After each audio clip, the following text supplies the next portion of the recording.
Okay. Says we're live. Okay.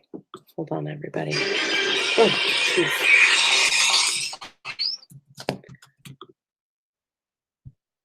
Give me 1 second.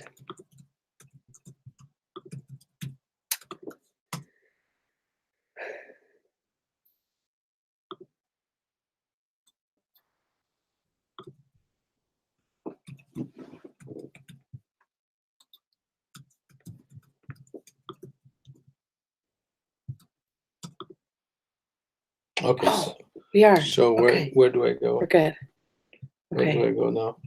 Now, if I can see. Sorry, guys. Go to the community. Okay. We are. So where do I go? We're good. Okay. Oh, now if I can see. Sorry, guys. And then I press this. Go to the okay. Oh, they can see us. All right, cool. All right. Okay, do I press this? Yeah. So put my headphones on. Okay. Oh my goodness. Okay, I'm gonna try to keep an eye on all the comments and stuff. I know there's a little delay. Okay. So there's a little delay. Okay, come on. Be here with us. Okay. Okay, so Henrik and I are here. The drum set coach and friends. And I have to have like a million things open. Luckily, we have this ginormous screen. So thank you guys for being here. Thank you for your patience. Thanks for crossing your fingers. I think that really helped.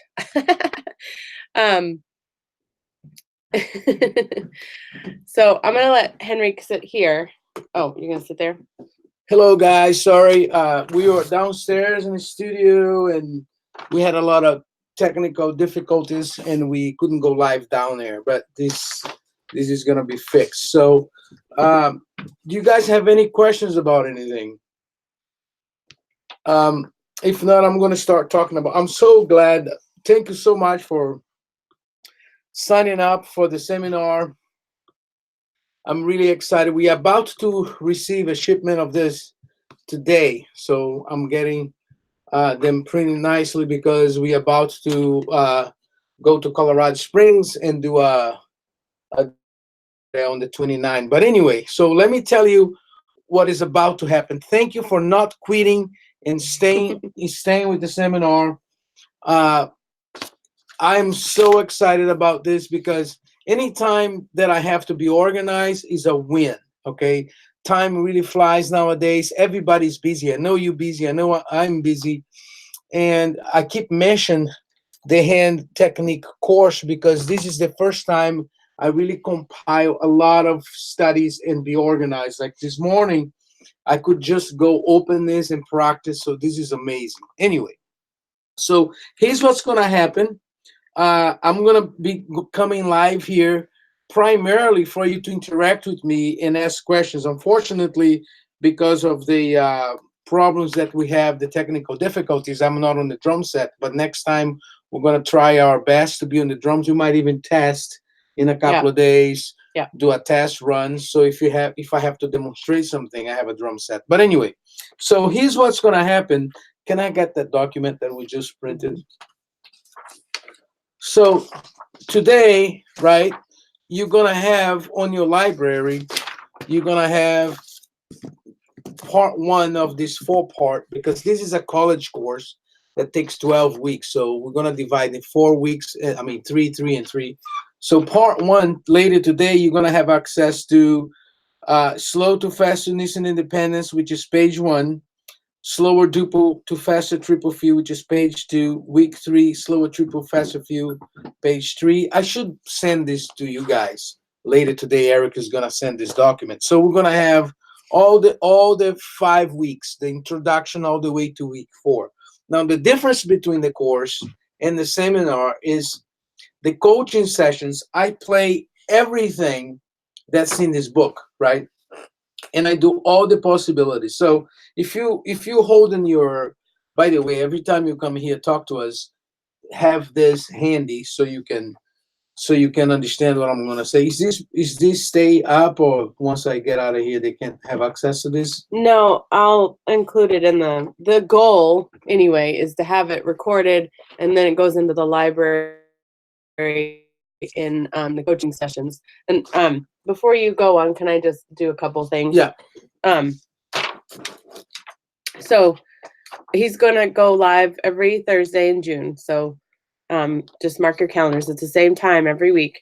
And if you can't be here, if you have questions, either about the stuff that you worked on or just anything in general, just submit them to me, Erica@thedrumsetcoach.com by Wednesday night. That way he'll have a chance to look over stuff for the next session. So just submit your questions to me. Oh, right. And then look for the link either on the TDSC community. I'll probably post it there. And it should go right to your email as well. So just look for that link. Make sure in your profile that you accept emails from us, because I understand that you don't want to get a gazillion emails in your inbox.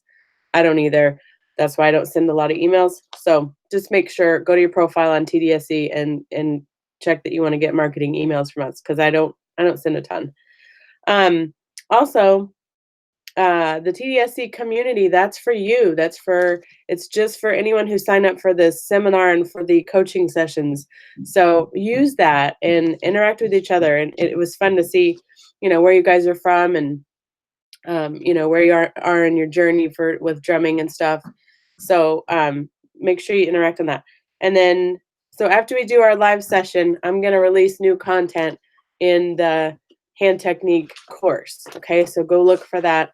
He's going to give you some tips on, Hand and foot. I'm sorry, hand and foot. I always say the wrong thing. So each week we're going to release a little bit of content. That way you don't rush to the end, because there's no point, right? We're trying to help you improve whatever you need to improve on. And so that's the thing. Don't get in a hurry. It's okay. We'll get there. And then by the end of June, you'll have access to the entire part 1 course. Okay, that's all. You can scooch over if you want. So, if you look on the back of this, right, this booklet, you're gonna see a little lesson plan. So if you go to week 1, I'm here, right? So if you look right here, What page is that? page 18 of the new one. Do they have the new one? Yeah. Okay. So this is the video lessons and weekly assignments. Of course, doesn't mean that you can play this in a week, but go over the material as much as you can. But we're gonna release later today all the way to here, all the way to the right before the pop rock. The first 3 weeks. So this is what you're gonna see. And then on the seminar, I just went over a couple of things. But for instance, page 1, right? The way I suggest you practice is we're gonna do right foot with the bass drum. And then if you don't have a double pedal, I highly recommend you get a double pedal. If you don't have to be a rock drummer or anything like that. I'm gonna do some demos next time on the little jazz kit, just to work with your foot. Working on my double bass integration, right? Working on this material here actually helped my jazz hi-hat. The reason I have a strong jazz hi-hat is because I work a lot out of this, which is a lab that I teach at Berkeley. Anyway, I'm just saying, okay? So if you don't have a double pedal, you're gonna play this thing 4 ways, not just the way I did on the seminar. So you're gonna play, I'm on page 1 now. You're gonna do this, and I play all this for you on the seminar, right? On the course. So I'm gonna do this with right foot, go up and down, right? I'm gonna go 2, 3, 4, 4, 3, 2 with the right foot. Then I'm gonna do this with the left foot. So if you have a double pedal, you're gonna place your left foot on the double pedal. If you don't, I recommend you go to the right cymbal, play cross stick, right? Because you're gonna be softer if you're gonna put your foot on the hi-hat, right? You wanna be softer. I learned that with Alan Dawson, right? If you're gonna use a lot of hi-hat, you don't wanna be slamming on that snare drum. So, and I also recommend that if you do heel up, it's gonna be a little easier for you to do that, okay? So you're gonna put your foot on the hi-hat. Now, if you have a double pedal, you're gonna do a third way, which is singles, right and left, right? Double pedal, singles right and left, go to the 4, come back, and then singles leading with the left foot. This is very easy, very slow, very easy because I'm preparing you to go to part 4. So once you get, for those of you that are interested in the double pedal applications, this is preparing you little by little.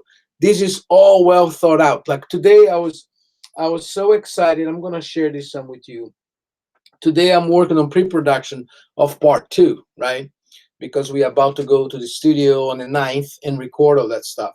So I was practicing preparing pre-production of part 2, and this one comes with play-alongs. It's gonna be great with couple of songs for you to apply, because part 2 is field solo and improvisation, and I was practicing with the songs and recording the songs, and I was thinking, wow, how this is so important before you go to that, because I'm using all the stuff here on the play alongs plus the new stuff for the solo. So this is gonna really give you a foundation.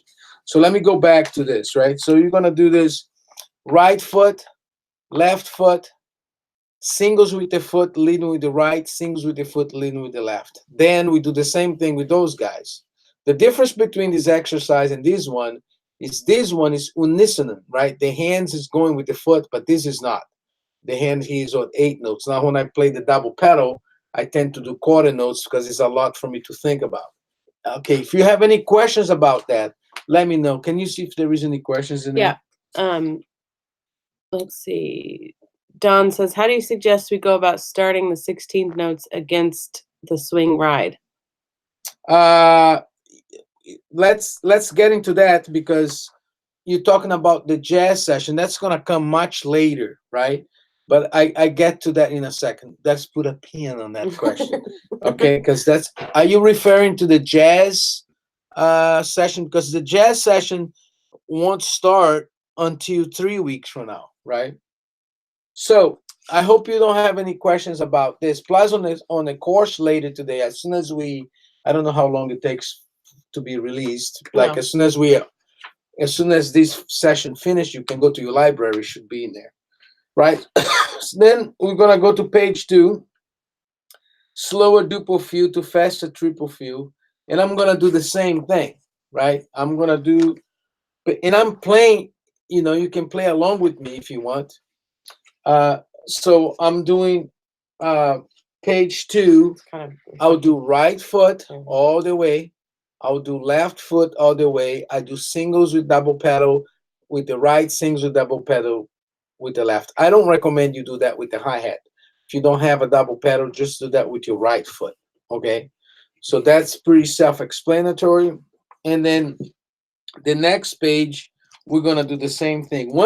For those of you who have a double pedal, when you're on page 3, this is gonna flip, right? Once you do the right foot and the left foot, once you do singles, this is gonna flip, right? Because it's gonna be do do do do do do do do do do do do do do do do do do. You're gonna feel on the right, so it's gonna flip once in a while, right? And that's again right foot, left foot, singles with the right, singles with the left, right? And then we're gonna go into the doubles, which is page 4 and 5. And believe it or not, I did that with the right foot and the left foot, right? So if you have a hi-hat, you're gonna have to slow this down pretty good. And I did both of those with the pedal, right? With the double pedal and the single pedal. Then we do the page 6 and 7, which is doubles with triplets. This is also a great preparation from level 3, right? So level 3 of this series is more polyrhythm, advanced rhythms, and fusion. So we're gonna look at some Steve Gadd. So right now, those doubles are with 8 notes and 8-note triplets and 6 tuplets and 16 notes and 32nd notes. But on level 3, which is a long way from now, right? The exercise that we are recording has quintuplets, septuplets, has a couple of analysis of Vinny Colaiuta and Steve Gadd and some Wacko, some, primarily Vinny and Vinny Colaiuta and Steve Gadd, because there's a lot of fast doubles that we can play on. So this, if you don't have this together, you're gonna have problems on level 3. Okay, so start working on this. And again, speed is no concern. Practice with a good feel, a good tempo. Record yourself. Basically, one thing that I wish I knew when I was younger was when I was younger, I always tend to practice things faster than I could execute it well, right? So I read this book called the Art of Practicing or something like that. It's downstairs, Yep. and they mentioned something that I never forget: that practice doesn't make perfect. Practice makes permanent. So the repetition, whatever you're repeating, you're gonna get good at it. So if the students is practicing always above the tempo that they have the control of, they're practicing sloppy, and they're getting frustrated and they're unhappy. So that time spent with the drum set, it has a negative effect because you're getting frustrated because you can't execute, and you're practicing faster than what you can sound good. So basically, you're spending a lot of time sounding bad. So you're going to be really good at sounding bad and sloppy. So as I get older, what I do now is I find the tempos that I can sound great, right? And I can't sound great all the time, but let's say if I'm practicing something and you're practicing with a good sound, a good groove, a good balance, record yourself and listen. Does it sound good? If it doesn't, slow it down.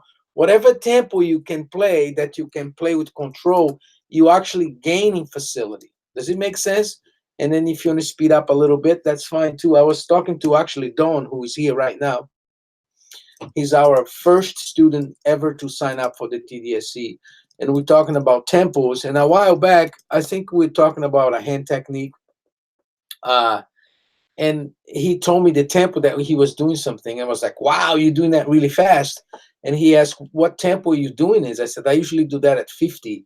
And it was a lot slower than what he was doing. And he asked me why. And I said, because, I'm practicing control and practice to sound amazing on this. So I can, when I play faster, I have control of that. So keep that in mind. Also, the great thing about interacting with this new system, the drum set coach community, is I'm listening to you. We listen to you. And a lot of my books comes from 30 years of teaching students. So your opinion guides me of what works and what doesn't work. That's why this stuff is great, right? So, for instance, Gilberto Campello mentioned that on the online course there was no tempo marking. So on part 2, that we're preparing this right now, I'm gonna put the tempo markers so you know the tempos that I played. Now, we had a little conversation on the drum set coach community about that, and the only time that I really care about tempos is when I was starting with Alan Dawson and Gary Chaffee and Dr. John Wooten, John Ramsey. Every time I had to play something that was a piece, especially a snare drum piece, if there is a tempo marking that is suggested, I like to play like that. Or if I'm playing a groove that the tempo suggested is blah blah blah, I pay attention to that. Or another time that I pay attention to tempo markings, if I have to learn a song that I need to perform that song at a particular tempo. Let's say I'm preparing to play a song on a concert and it says 300, that's a fast swing.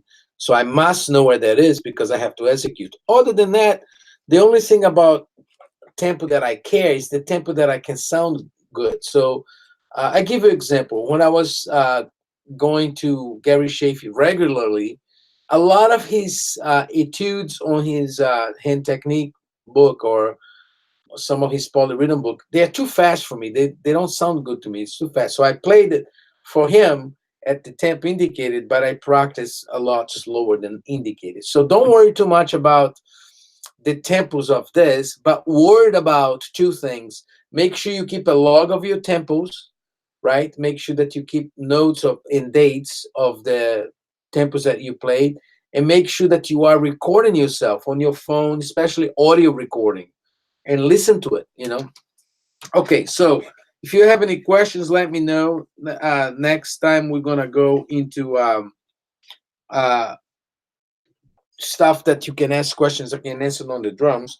All right. So then we are on page. For now, we're gonna just go to page 7, right? We're gonna go all the way to page 7, and then next week when I go live, we're gonna go into the pop rock. Okay. So now let's talk about what Don was talking about. His question was, um, Hold on. How do you go about starting the 16th notes against the swing ride? okay. So if you listen to a big band record called Frank Sinatra Live at the Sam's, it's the best big band CD I ever heard in my life. Sometimes the jazz ride pattern can be played many ways, many ways. But let me talk about 2 of them. Okay, one is with the triplets: 1 2 3 1 2 3 1 2 3 1 2 3 1 2 3 1 2 3 1. Another one is to put the pickup note a little closer to that downbeat. That is a 16. 1 2 3 4. 1 E and the 2 E and the 1 E and the 2 E and the 1 E and the 2 E and ta ta ta ta ta ta. So when I'm playing 16 notes, I'm thinking about an 8-note dotted 16s. Does it make sense? 1 E, 1 2 3 4. 1 E and the 2 E and the 3 and the 4 E and the 1 E and the 2 E and the 3 and the ta ta ta ta ta ta ta ta ta ta ta ta ta ta ta ta. Some guys even play closer, like Sonny Winiard, I think his name is, on that record that I'm talking about with Frank Sinatra. Sometimes he even put it closer. He goes teen, teen, teen, teen, teen. Depends of the song. Okay, so that's what I'm thinking about. So I learned the nuances of that with the great teacher that I used to see him a lot, Jim Shaping, who taught the Molo technique.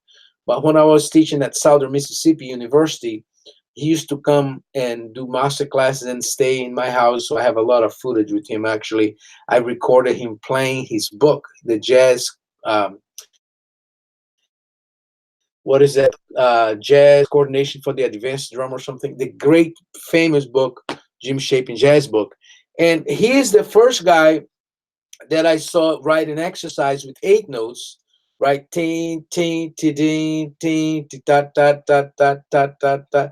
So if I'm playing 8 notes with my left hand, right? Let me get my tools. Hold on. Sorry, guys. The office isn't equipped with all of the drum features. So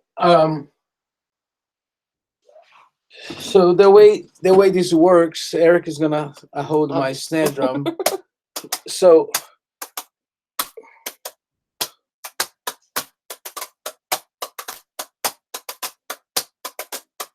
right.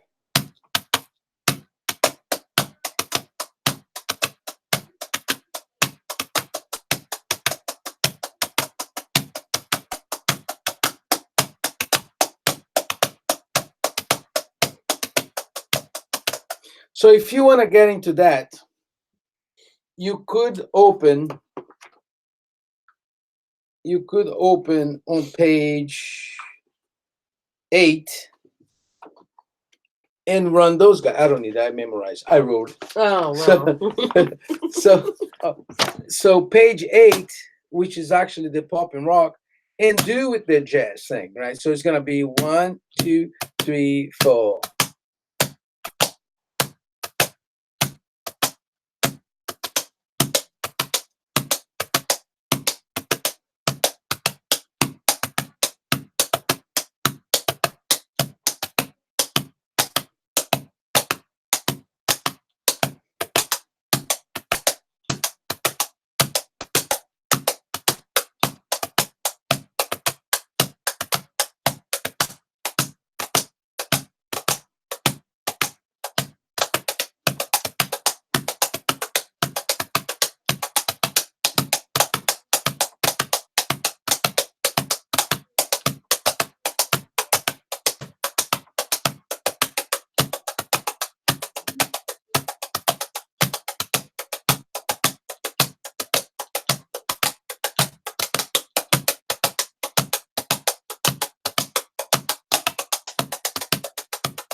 Right? So Ooh, that's a workout yeah. for me.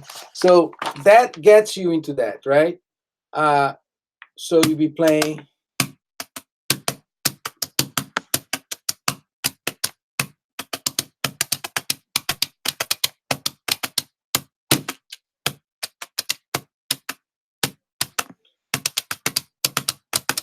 Stevie Gadd does that all the time. You know, he'll be playing pinch, pop, pinch, and then when things speed up, it becomes 16th notes, right? So that's the way to do it. Okay, they're all talking about page 12, Okay. what that's all about. I think maybe that was his question. And then Don says, what hi-hat and ride ostinatos are you using for the sextuplets on page 11, I think. Okay, what is the first question? Page 12? Page 12 was about the 16th notes, I think. Yeah. That was the first question. Okay, so basically page 12, that triplet is a lie. So I'm thinking about the daughter quarter note, daughter 8 notes with the 16, right? That's how I'm thinking of this. Does it answer your question? So in order for that to match, right? I could go get a very old book that's notated like that, should I? Anyway. Okay, then what hi-hat and ride ostinatos are you using for the sextuplets on page 11? He thinks it's page 11. It may have changed depending on the version you have. Are you talking about the pop and rock, guys? So that was Don's question. Don, you talking about pop rock? We'll come back to that.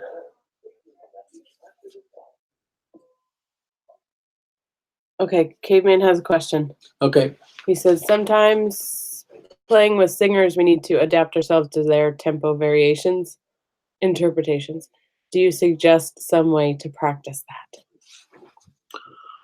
So, sometimes playing with singers, we need to adapt ourselves to their tempo variations, interpretation. Do you suggest ways to practice that? Yeah, I just showed you how to practice that, right? You can practice triplets, right? Practice playing triplets, duple feel and triple feel, right? So if you practice those 2 pages, right, you'll be able to do that, right? So the way I think about this is through the years of working, if I'm working with a producer or a band director and they want this thing to be a little more relaxed, I'll play. I told you there is a lot of ways to play the right cymbal, right? There's a lot of them, but let me show you a couple of very simple, a couple of well-established ones, right? One is to play the regular triplets. 1, 2, 3, 1, 2, 3, 1, 2, right? 1, 2, 3, 4. 1, 2, 3, 1, 2, 3, 1, 2. Oops. 1, 2, 3, 1, 2, 3, 1, 2, 3, 1, 2, 3. So that pickup note is a triplet. Ta, ta, 1, 2, 3, 1, 2, 3, 1, 2, 3, 1, 2, 1, 2, 3, 1. The way Elvin Jones, for instance, for a slower tempo, he really accent that triplet. 1, 1, 2, 3, 1, 2, 3, 1, 2. Right? Some guys accent 2 and 4. 1, 2, 3, 4. That's gonna create a more like a swing. For instance, zap, bap, ba, da. See, I'm on 2 and 4. Zap, ba, da, ba, da. When I play with the great Phil Wilson, who play with Tony Bennett, Buddy Rich, Louis Bellson. When things are swinging more, I'll do 2 and 4. 1, 2, and 3, 4. 1, 2. Da da ba ba ba ba ba ba ba ba ba. Right?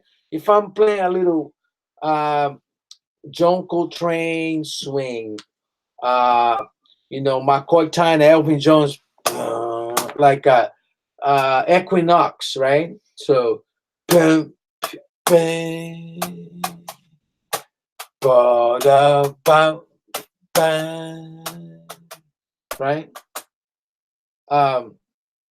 Let's say I'm playing a blues and it's kind of slow like that. I might go like the Elvin John things, which is on the 3, 1, 2, and 3, 4, and 1. Boom, boom, boom, ba da, ba da, boom, boom, bang, right? And then if they say, hey, can you play a little bit more on top? I'm not gonna speed up. What I'm gonna do instead of triplets, I'm gonna play 1E and that 2. I'm gonna put that pickup note a little closer to the beat. See now, ping, put up, ba da, ba ba, put it. So when do I choose to do that? So let's say I'm playing comping for a soloist, right? And this is the tempo, and all of a sudden they start soloing in double time. I don't want to go to a double time, but I want to support that. So it'll be something like this. So let's say this guy is soloing for 4 bars, saxophone player, he's soloing triplets, so I'm in triplets, but then all of a sudden he start to go into double time, which is going to sound more like 16th notes. That's when I want to switch, right? So beep boop beep ba ba ba da boop beep ba da da ba ba da ba ba ba beep beep beep beep beep beep boop da beep da ba da beep ba ba ba ba beep ba. You see now is see what I'm saying? I'm putting that pickup note closer to that beat. Does it make sense? If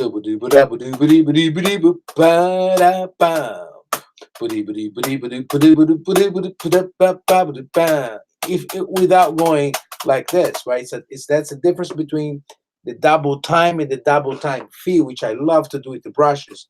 Too, can we Need my help? yeah, so with the brush, let's say no, they need to see it. Oh, okay, sorry. So you can do that with the brushes too. I know I'm going off topic, but still on the topic of double time and interpretation, answering the question here. So let's say I'm playing a ballad.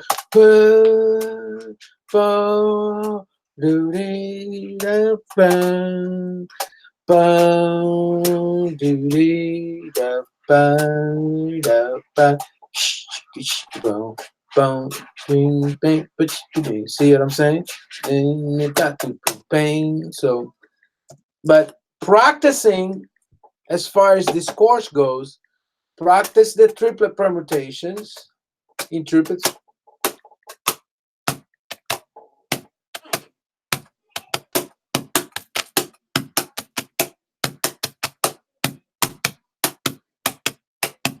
Right, I'm playing the 11th triplet permutation that's on the book, right? 1, 2, ready, go. Ba da, ba ba ba da, ba da, ba da, ba da.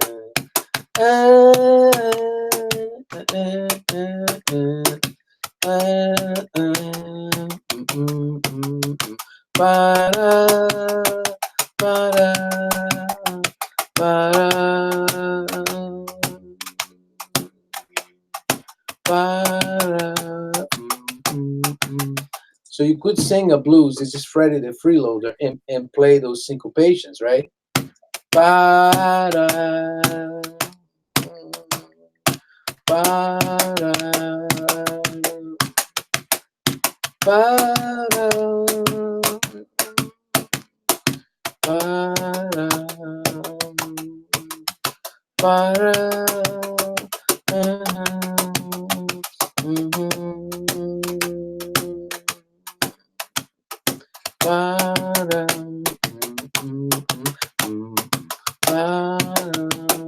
Oh.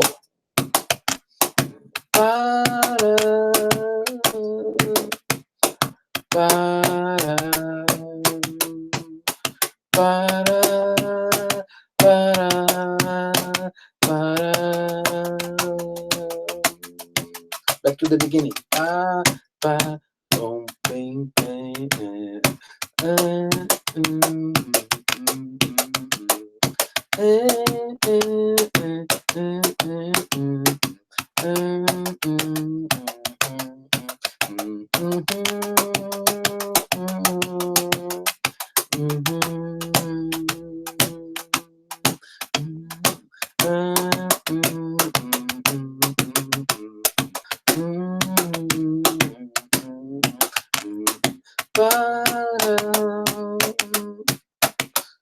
You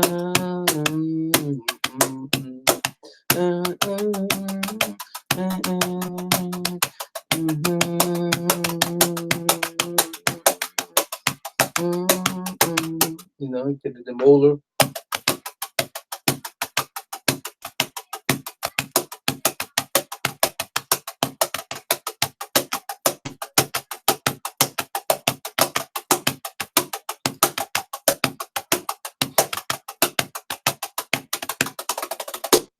Okay. What else? Okay, he said great, but I mean when the tempo changes rather than subdivisions or feels, like the singer sings so backwards and that the time becomes slower in some parts. Well, you know, it depends who you're playing with. You know, sometimes you have to adjust a little bit, but you don't want to be. I don't know your situation, but on my situation, you know, professionally, I have to adjust a little bit so we all can sound good. But I can't be a drummer that I'm gonna go after anybody that moves the tempo because they're not gonna blame the singer for the tempo. They're gonna blame you, right? So I don't follow the singer. If she speed up, I speed up. If she slow down, I slow down. I'll get fired if I do that, right? When I was in New Orleans, I spent many years in the East Coast in Boston, but then I went to the South and I start playing New Orleans, and the horn players in New Orleans, big band like ballroom dance, they play really behind, right? So I had to stay where I stay, let them play behind, right? But you shouldn't follow. I mean, adjust a little bit, you know, adjust a little bit. And the way to do that is, let's say I'm playing a song, as any like it depends what the style is. But if it's swing, if I play if I play a song and the singer is dragging a little bit, I'm not gonna be stepping really hard on the hi hat and playing the ride really hard because that's gonna really make weird, right? Because we're in different tempos. So I'll try to play softer and give emphasis on the big accents. Does it make sense? Instead of playing teen cheat teen cheat, I'm gonna probably play more like you know, gel, melt, you know. And if the band is really bad and the tempo is all over the place, after the gig, you know, I would just don't play with them anymore for a while, you know. When they call again, I say no, you know. But you know, drummers it's tough. So I don't know. I don't understand your question. I hope I answered correct. Ken says hire a new singer. That's right. I agree. That's right. So Oh. so I have a story. I was recording one time, doing a record with the singer, and I had this is true. I almost got fired that day. So I had a Roland TD10 unit as my metronome, right? And we are recording this. It's a country record, and I was on the drum booth, but I could see the singer and I could see the producer. I don't know, you know, one of this ting ting whatever it was. And she said, "Stop, stop! It's too fast. You counted too fast?" She told that to me, right? And was the tempo, the song was in the right tempo and everything. So the producer goes on the speak and say, "Hey, can you, Henrique, can you, where are you at? Where are you at right now?" You know, I don't remember. I said, 94. He goes, "Go down like 4 or 6 clicks." And then I didn't. I faked that I did it, but I didn't. And then I did exactly what I'm saying. Instead of playing ting, da, ting, ting, da, ting, ting, I played more like ting, da, ting, da, ting, more relaxed.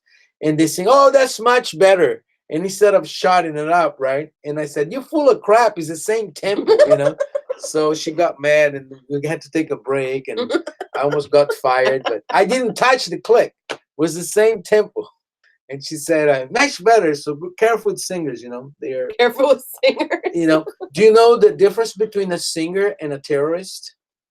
The terrorist you can negotiate with. I got a fish. Scratch that. All right, all right. Okay, Andre. You often alternate the technique in the foot for the kick, heel down, heel up. Which are the reasons for you to alternate the heel technique? Maybe the speed or stability at the moment of the rhythm? Yeah, here's how I think about technique. Technique doesn't mean anything. Technique is a means for you to play comfortably. Does it make sense? So every drum is different, but let me tell you, in my opinion, why I do it. I can only teach the way I do it. It's when I'm playing three limbs coordination, right? Every time my hand is on the hi hat and my left hand is on the snare drum, it's three limb independence. My left foot is not doing much, right? So it's just three limbs, which is much easier independence. Every time I go to the right cymbal, if my foot is playing the hi hat and I'm doing intricate things, in my opinion, and I was talking about that with the great a guy that went to Berkeley many years ago. I don't know if you guys know a drummer in LA called J.R. Robinson. He's a multi-Grammy drummer. He played with Liza Minnelli, Michael Jackson, lots and lots of people. JR.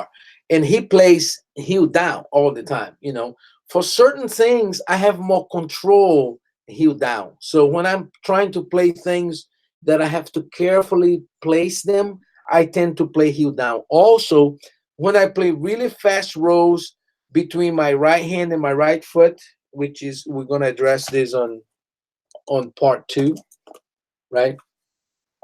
I tend to do heel down. I don't know why. When I play double pedal, I play heel up because I got more volume like that. But you know, when I play soft, if I'm playing jazz, if I'm feathering the bass drum, I tend to play heel down. If I'm playing with brushes, I play heel down. If I'm playing samba, I play heel down to a certain tempo. But if you start going really fast, I like to play heel up. So it's a matter of what I am trying to do, and if I have problems, that's actually my guide, right? So let's say I'm heel up, right, and then I'm uncomfortable doing something. I'll try heel down to see if that helps me, you know. So the change of technique, primarily for me, is to help me accomplish whatever I need to do. But you know, also free how they can send video to us.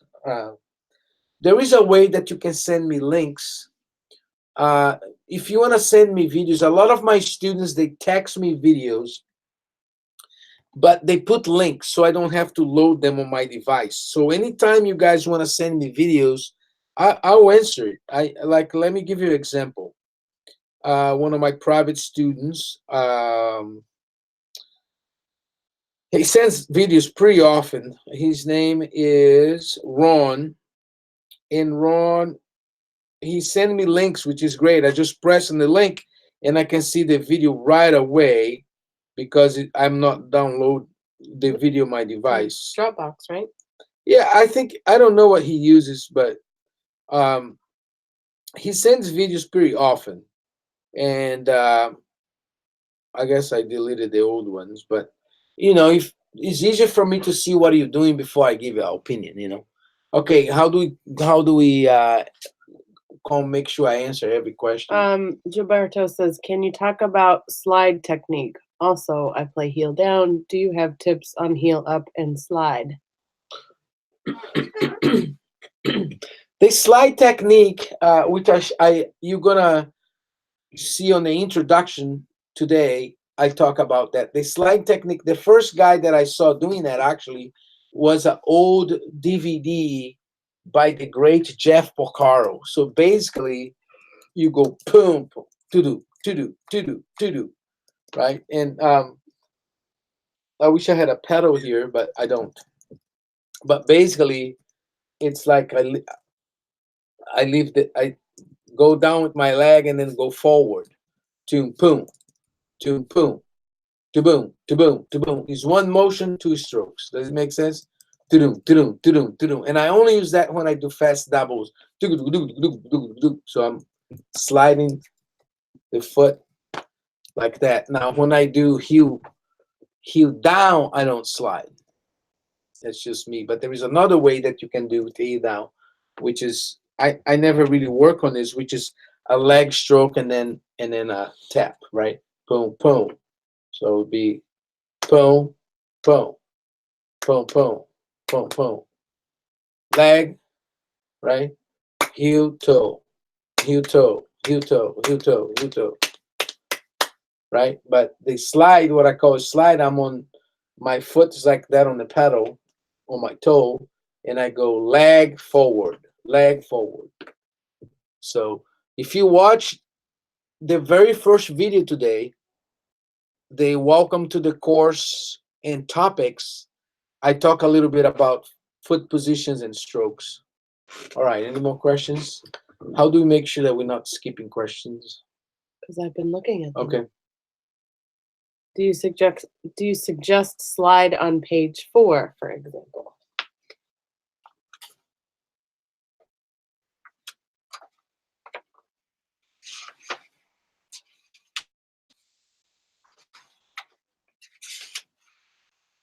Oh, yeah. Actually, I personally, I think I have to see the video, but I think I'm sliding on the 30-second notes quite a bit, probably. But yeah, it depends of the tempo. It depends of the tempo, but probably yes. Yeah, definitely. On the seminar, you didn't see the 30-second and 6 stoplets, but it's gonna be there later today. So yeah, definitely it's sliding on that. If you want to see a good application of page 7, there is a album by Chick Corea. The first guy that I ever saw playing this stuff was Steve Gadd, and of course, on part 3 of the course, we have a lot of Steve Gadd and Vinny Colaiuta exercises. Was Steve Gadd on a song called Humpty Dumpty, and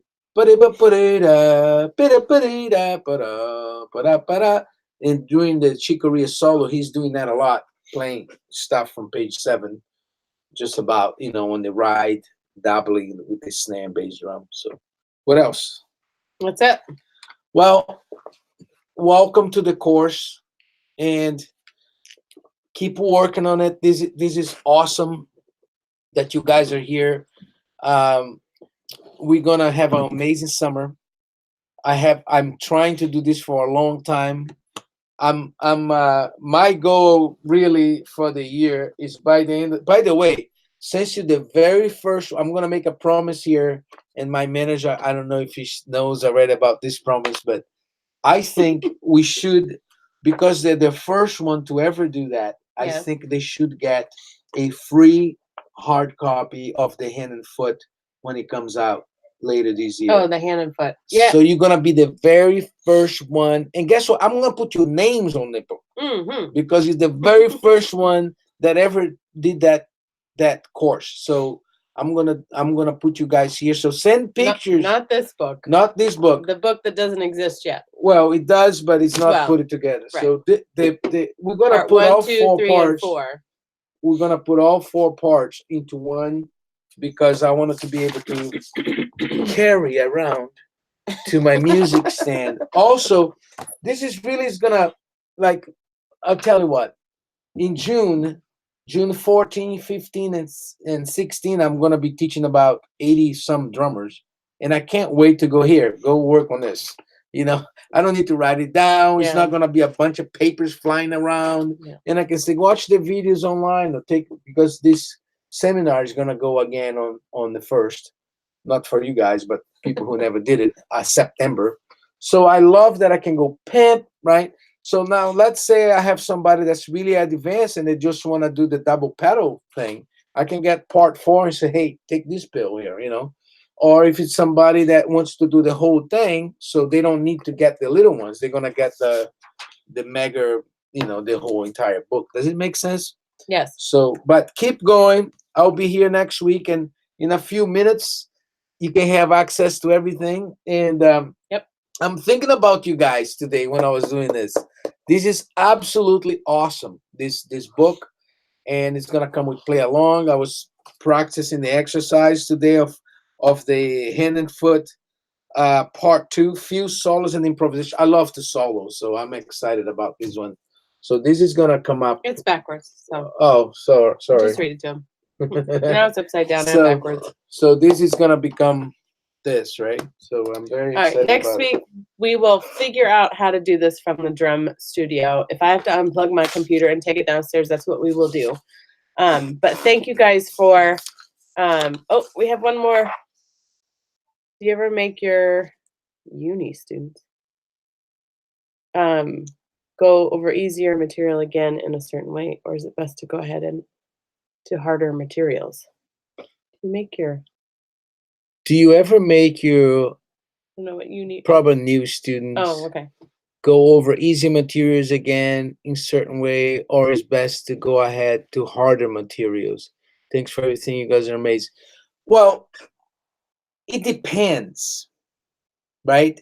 That's why nothing in the world will substitute for you to take a couple of Skype lessons with me, right? Skype live lessons. Dawn is He here. said he meant college students. College Sorry, Matt. I mean, there is a couple of guys here that takes live Skype lesson with me. Ken, Schofield, and Dawn. Dawn and Ron. Those guys are taking live Skype lessons, and sometimes they come to the house too. But the live Skype, when I teach Dawn, I can see his drums. He's right by his drums. I can hear him. When I teach Ken, is the same thing. So those guys are getting, they play for me and I give feedback. So there's nothing that's going to substitute that, because I need to see what the student's doing. So to answer your question, if this is too hard for a student, right? If this is too hard for a student, I'm going to go right into this.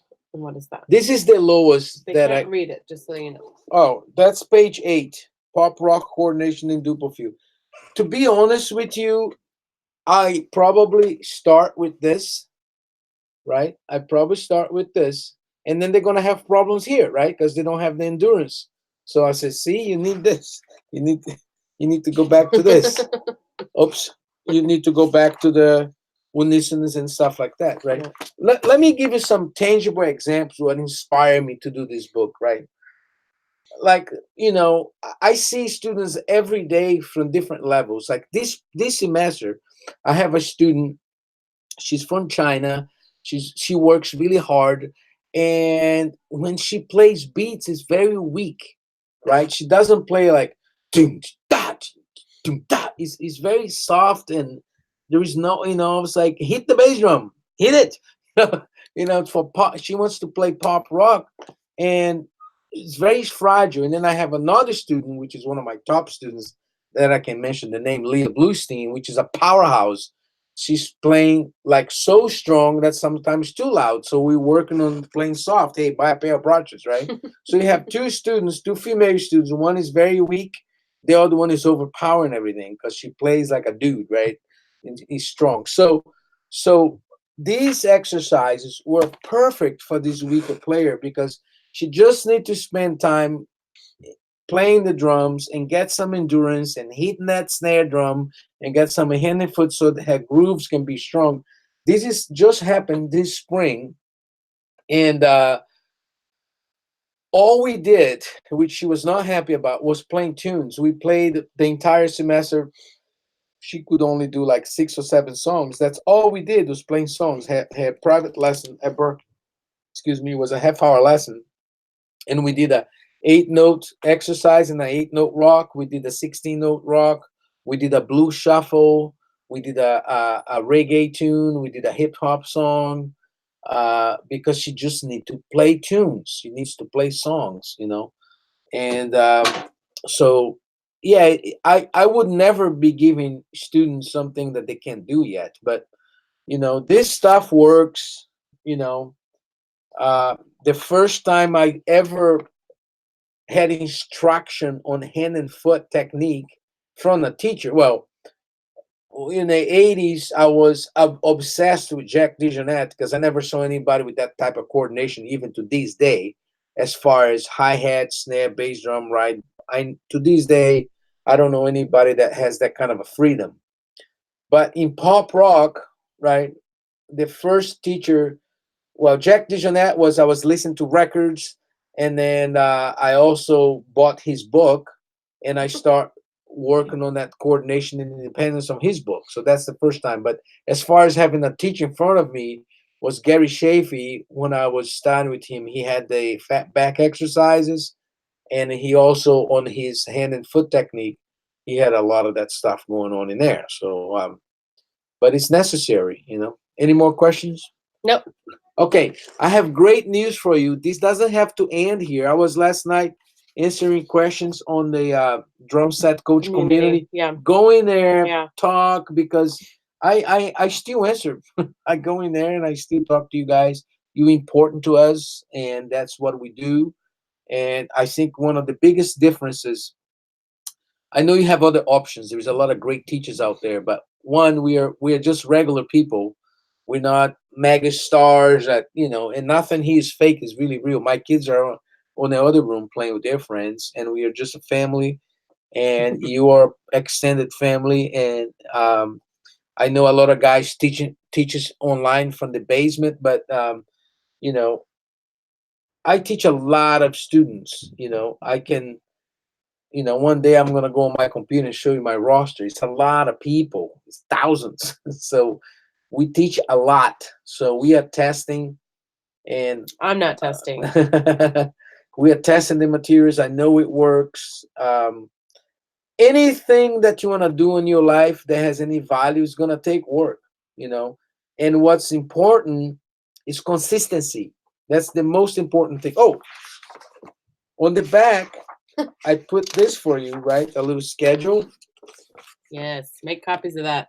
So I would like you to talk to me about how long you practice. What is your available time? Like if you have an hour every day, you have 2 hours every day, if you have a half hour every day. So if you have an hour every day to practice, you shouldn't spend a whole hour into this. Okay?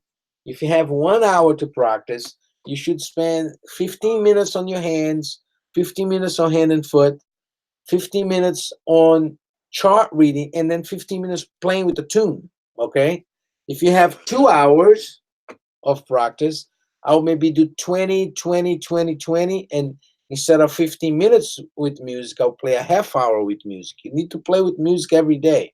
You can't spend, and like today, I woke up really early. I did my hands for an hour, and I felt like practicing more, right? But I said, I gotta get out of here. I was enjoying my hands too much, and I said, I gotta do something else, right? Don't One thing that she's teaching me, and I'm still working on it, which is the big O word, right? The overlapping. Overlap is a crime. What do you mean by overlapping? Let's say you have 4 tasks to do in an hour. Let's say you have, well, let's do 3 tasks for an hour. You have to have a haircut, you have to go to the bank, and you have to cook dinner for your kids, whatever, right? So you have 20 minutes for each, right? If you start having a conversation on the bank and these 20 minutes become a half hour, this task time overlapped into your haircut time. Now you can't have your haircut because you got to go home to cook this dinner because you didn't manage this time correctly. Does it make sense? So if you went to the bank and now you're in the haircut and you spend too much time there, you're gonna be late for this. So it's really tough. I'm trying to use my phone with reminders, and I learned that at Berkeley. Berkeley is really funny. Like I'm part of this committee's education committee, and they have those meetings at Berkeley with different departments. And it's really funny how when they have 15 minutes meeting, it doesn't matter where you are, they drop, everybody disappears. Yeah. Let's say on the education committee, we design courses for the school, but I also accept proposals from other professors. So let's say the committee is not very big; it's like 6, 8 people, right? Let's say we're all right. Professor such and such is proposing this course about African music. What do you? We might be in the middle of a presentation, 15 minutes hit. Okay, guys, we'll continue next week, and they go to do something else. So we are progressing during the semester, but we're not sitting there overlapping to another thing. So I need to get better at this. So I'm telling you guys to time how long everything takes, and then when that time hits, you gotta go. Like we gotta go now. Too. Like we're overlapping right We're now. overlapping But, right now. I mean, yeah, this could be a whole hour discussion on how to use this, but basically just plug in the stuff that you have to do every day, like what's your job, or if you have to work, or be home, whatever. Plug in that stuff first. All the things like your ideal week, what would that look like? You go to work 8 to 5. Okay, so there's no practice time between 8 and 5. That's fine. You got to have dinner here. You have a meeting here. You have whatever.